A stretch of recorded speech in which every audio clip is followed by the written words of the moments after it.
Bom dia, meus queridos alunos, tudo bem? Do primeiro ano do ensino médio. Vamos à nossa aula de hoje, tá? Nossa aula com um tema de socialização e poder, tá? Temos a habilidade aqui, que tem um código, né? Que é o EM13CHS101, toda essa habilidade, mas o objeto do conhecimento é padrões e normas de distintas sociedades na cultura, no poder, na cidadania e no trabalho. Bora lá. Bom, reflexão. Pergunta para vocês.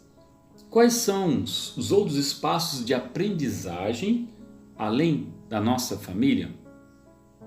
Já pararam para pensar? Quais são esses outros espaços que a gente tem, que a gente aprende na sociedade? Olha só essa imagem.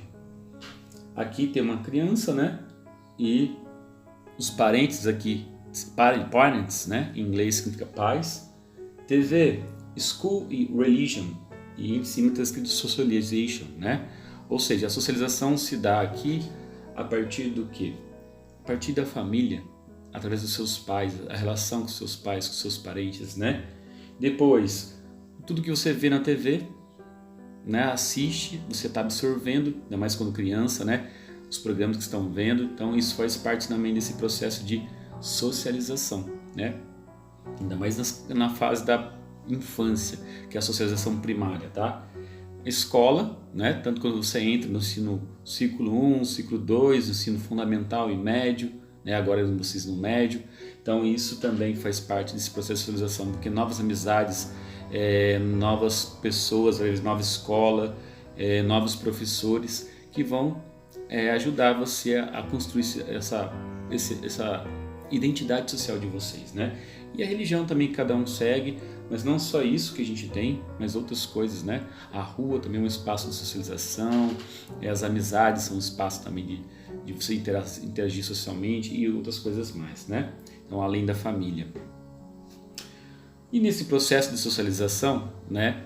Eu já falei para vocês da socialização primária é a infância, e o processo da socialização, então tem a primária e a secundária, né? A secundária vai desde a idade da pré-adolescência e vai até a vida adulta e, aliás, vai até o fim da sua vida. Sabiam disso? Então, a partir dos 14 aos 25 anos, você está em processo de socialização, mas também de formação, né, do seu caráter e personalidade aí. Mas isso continua a vida inteira, né? A vida inteira a gente está cada vez mais nos construindo, reaprendendo, revendo os nossos conceitos, né? As nossas atitudes e tudo mais, tá bom? Aqui, ó, nessa imagem interessante, que vê uma quebra-cabeça, né, das pessoas se interagindo, né? Processo que introduz o indivíduo já socializado em novos setores da sua sociedade, né? E o outro diz, dá-se por meio de todas as interações que travamos durante a vida toda. Exatamente, gente. Esse processo de socialização vai durar a vida inteira, né? Após os 25 anos de idade, diz que a gente já tem uma mentalidade formada, começa a cristalizar, né? Ideias, né? Conceitos, princípios de vida, e aí a gente não...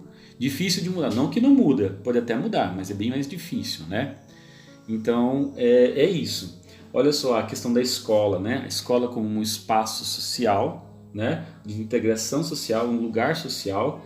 É um espaço também de inovação cultural social. A gente aprende a ver cada culturas, religiões, crenças, né? E a gente interage naquele espaço ali, onde eu diria que até digo, né? Nas minhas aulas, que a escola é um laboratório vivo da socialização. Do processo de socialização, né? É um laboratório vivo ali, você conhece gente de tudo que é jeito, cultura, crenças, religiões, princípios, e estamos todos ali convivendo todos os dias. Isso é bom, não é ruim, isso enriquece, né, o nosso caráter, a nossa personalidade, né, com a socialização lá. Então aqui tem até uma fotinha aqui, vocês viram, né, de uma classe, uma sala de aula, né? Agora nós podemos, com a pandemia, participar das aulas presenciais, no mínimo de 35%, né, das nossas salas, mas tá ótimo, né? Só o fato de a gente estar podendo lá ver olho no olho já muda bastante a aula, né? Não ficar só na aula online, né? Bom, vamos aqui falar das instituições sociais, tá? As instituições sociais aqui, o que são, na verdade? são as organizações da sociedade, tá? Que existe para que haja a organização e a coesão social, tá? São elas que passam as regras e normas da sociedade para os cidadãos e formam-os enquanto cidadãos pertencentes a um determinado grupo social, né? Quais são essas instituições sociais que a gente vive, né, na sociedade? Bom, a primeira delas é a família, né? É a célula máter da sociedade, a célula mãe da sociedade. A sociedade começa na família, tá? Depois nós vamos para a escola, né? O trabalho, a igreja também é uma instituição social. O exército, as forças armadas é uma instituição social. O Estado é uma instituição social. A universidade, o esporte, a arte, a juventude, tudo são espaços de socialização que acabam, né, sendo uma instituição social, tem uma organização social lá nesse espaço, né? Interessante, né? E olha só aqui em cima tem uma imagem, né? Tem a relação social direta e a relação social indireta, né? No espaço da sociedade tem o sujeito, o semelhante, o eu e o outro, né? E então existe essa relação, essa situação face a face, o contato, como a gente está tendo agora na sala de aula de novo, mas também tem a questão indireta, né? Socialização indireta, que é por a videoaula, como agora, né? Que as aulas online, essa transmissão ao vivo, com vocês também pelo CNSP, é um tipo de socialização indireta também, tá? Está acontecendo uma socialização, mas não é direta, tá bom? Bom, então, isso é as instituições sociais que nós pertencemos no dia a dia. E aí, nós vamos citar aqui um dos grandes pensadores da sociologia, na sociologia francesa, né? Mas que os clássicos da sociologia são 3 pensadores, né? Émile Durkheim, Karl Marx e o outro Émile Durkheim, Karl Marx e Max Weber. Desculpa, deu um branco aqui agora. Então, nós vamos falar do Émile Durkheim, a teoria do Émile Durkheim, quando ele fala da questão do fato social, tá bom? Então, esse tem um esqueminha aqui, né, no slide, mas eu vou explicar mais ou menos para vocês o que significa. Segundo Émile Durkheim, né, a sociologia para ele, ela começa por o quê? Define como um método, a sociologia é feita de métodos científicos, né, aplicações e objeto.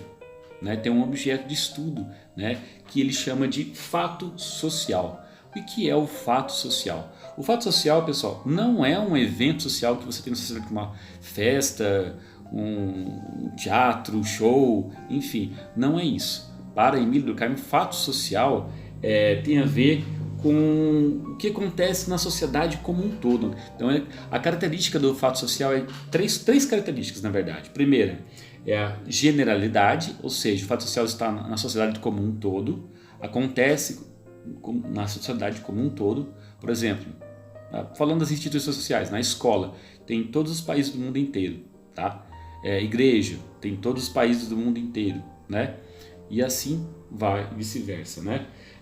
Outro fator, né, característica importante é a exterioridade, ou seja, é visível, está no exterior da sociedade, todo mundo vê, é um fato social, né? E esse fato social tem outra característica também muito importante, que é a coerção social. A coerção social nada mais é do que o poder, né, deste fato imprime na sociedade, né? O Estado, por exemplo, né, o governo, ele tem uma coerção social a partir das leis, da Constituição Federal do nosso país. Então ele tem uma imposição social sobre os cidadãos né, de um país, de uma nação, né? Você tem que seguir aquelas leis, aquelas regras sociais, normas sociais. Por isso se torna o que, segundo o Émile Durkheim, um fato social, tá? Existe uma coesão, uma ligação, né? Conexão social entre todas essas coisas, né?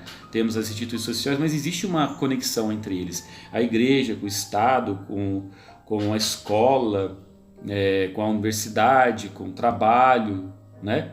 Família, tudo tem uma conexão, é um fato social. Isto existe de fato, né? Então é mais ou menos isso a teoria do Émile Durkheim. Aqui é um exemplo de fato social na nossa sociedade, que ele chama de corrupção, né? Para ele, Émile Durkheim vai dizer que a corrupção é uma anomia, ou seja, falta de norma social, né? Sem regra, sem lei, né? Então, quando acontece a corrupção na sociedade, aí aqui tem a relação do indivíduo com as instituições sociais, né? Então, como eu falei, família, Estado, igreja, Forças Armadas, todas essas instituições sociais têm uma relação, têm uma coesão, né? Tem uma ligação. E quando acontece esse caso da corrupção, ele chama de uma anomia ou fator social patológico, né? Quase que uma doença, está querendo colocar aqui, né? E de fato né? Porque as pessoas se corrompem só pensando no indivíduo, não no bem comum de todo da sociedade, né? Então é uma anomia, as pessoas vivem sem lei e sem regra. Mesmo tendo lei e regra, eles burlam, né? E aí acaba se corrompendo e aí estragando toda a estrutura da sociedade e das instituições sociais, né? Então, isso aí é o conceito de fato social para Émile Durkheim, esse sociólogo francês, tá bom? Nós voltaremos mais sobre isso. Agora, o outro conceito um pouco mais complexo da filosofia, né? Michel Foucault, do século XX, 1926, se não me engano, ele nasceu, morreu em 1986, 88, uma coisa assim. Ele escreveu a obra chamada Vigiar e Punir, né? O poder não está, para ele, o que é o poder? O poder não está nas mãos de uma pessoa, mas sim nas nossas relações de maneira coercitiva, ou seja, imposição social. Essas são as microesferas do poder e como funciona a coerção. Ele cita disciplina, né? É uma maneira de você conquistar poder sobre as pessoas, sobre a realidade social como um todo, né? Então, primeiro tem a hierarquia. Toda instituição social tem uma hierarquia. Exército, general, capitão, coronel, tenente-coronel, major e assim vai, né? Na igreja também tem uma hierarquia: papa, cardeais, arcebispos, bispos, padres e diáconos e leigos, tá vendo? Então é uma hierarquia, tá? Na escola também tem uma hierarquia: diretor, vice-diretor, coordenador e professor e alunos, né? E funcionários. Então, isso é uma hierarquia. Segundo, são normalizadoras, são as regras da sociedade de cada instituição, tá? Exames, sim, provas, né? Vamos examinar se está sabendo ou não e tudo mais. A escola é muito disso, né? Controle do corpo. Então, a questão do controle do corpo é muito importante nesse conceito de poder do Michel Foucault, porque para eles, por exemplo, pega o exemplo do exército, né? As forças armadas, eles têm todo um padrão para disciplinar o corpo, né? Sentido, descansar, ordem unida, marche, né? Prestar continência, tudo tem que uma ordem, uma disciplina para controlar o corpo. Sabiam disso? Que é a teoria de Michel Foucault que ele chama de corpos dóceis, né? Nós precisamos deixar os indivíduos mais disciplinados, tá? Isso na escola, isso no exército, isso na igreja, né? Isso em todas as instituições sociais que a gente vive. Existe um adestramento, né, dos nossos corpos, né? Uma disciplinação, né? Bom, e aí ele fala também da cidadania, depois conjunto de direitos e deveres, a relação direta com o poder e o bem-estar social, tá? Falando um pouco ainda dessa teoria, que é um pouco mais complexa, né, do Michel Foucault, ele fala dessa correlação desses dois triângulos, ó. De um lado eu tenho poder, verdade e direito. Direito representa as leis, tá?